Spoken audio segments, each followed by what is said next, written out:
నెల్లూరు జిల్లా ఉదయగిరి నియోజకవర్గంలో అన్నదాత సుఖీభవ పథకం కింద రైతులకు నిధుల పంపిణీ కార్యక్రమం నిర్వహించారు. వ్యవసాయ శాఖ ఏడీఏ చెన్నారెడ్డి ఆధ్వర్యంలో ఏర్పాటు చేసిన ఈ కార్యక్రమానికి ఎమ్మెల్యే కాకర్ల సురేష్ ముఖ్య అతిథిగా హాజరయ్యారు. ఈ సందర్భంగా రైతులకు నమూనా చెక్కును అందజేశారు. అనంతరం ఎమ్మెల్యే మాట్లాడుతూ రాష్ట రైతాంగానికి అండగా నిలిచేలా ప్రభుత్వం అన్నదాత సుఖీభవ కార్యక్రమాన్ని చేపట్టిందన్నారు.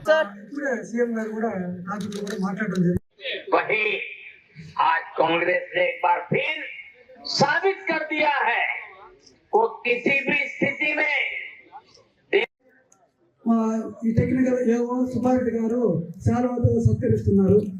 इसके साथियों से कहना चाहता हूँ, एक काम करिए,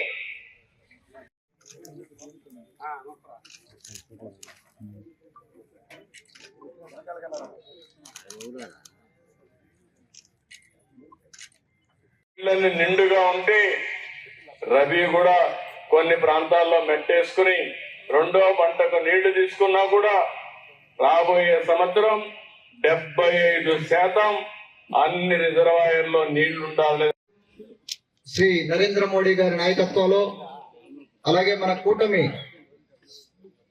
మన ముఖ్యమంత్రి వర్యులు బాబు గారి నాయకత్వంలో, అలాగే జనసేన అధినేత పవన్ కళ్యాణ్ గారి నాయకత్వంలో, అలాగే మన బీజేపీ రాష్ట్ర అధ్యక్షులు మాధవ్ గారి నాయకత్వంలో, అలాగే మన యువనేత భవిష్యత్ నాయకులు మంత్రివర్యులు శ్రీ నారా లోకేష్ గారి నాయకత్వంలో రైతు ప్రభుత్వంలో మనం ఈ రోజున 19 నెలల్లో చేసుకున్న కార్యక్రమం ఇది. 3వ విడత అన్నదాత సుఖీభవ.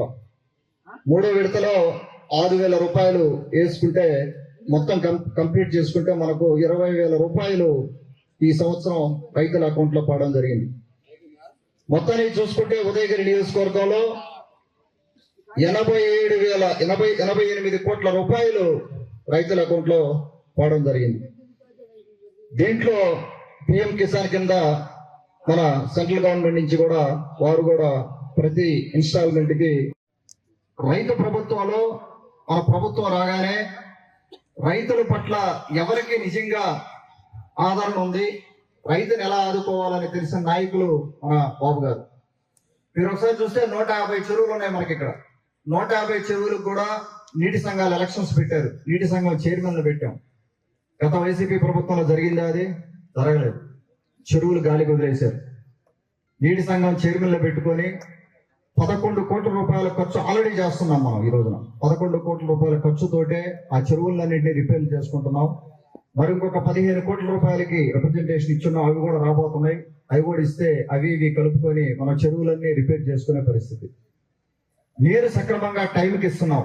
సోమశిల నుంచి దేవుడి దేవాల వర్షాలు పడ్డాయి, నీళ్లు మెరుగైంది. అన్నదాత సుఖీభవ అవ్వచ్చు, రైతులకి ట్రైనింగ్ ఇవ్వడం అవ్వచ్చు, రైతు పనిముట్లు అవ్వచ్చు, ప్రతి ఒక్కటి కూడా రైతు గురించి ఆలోచన చేసే పరిస్థితి. ఇక్కడికి రాగానే ప్రకృతి వ్యవసాయం వారు అక్కడ ఒక చిన్న ప్రజెంటేషన్ ఇచ్చారు.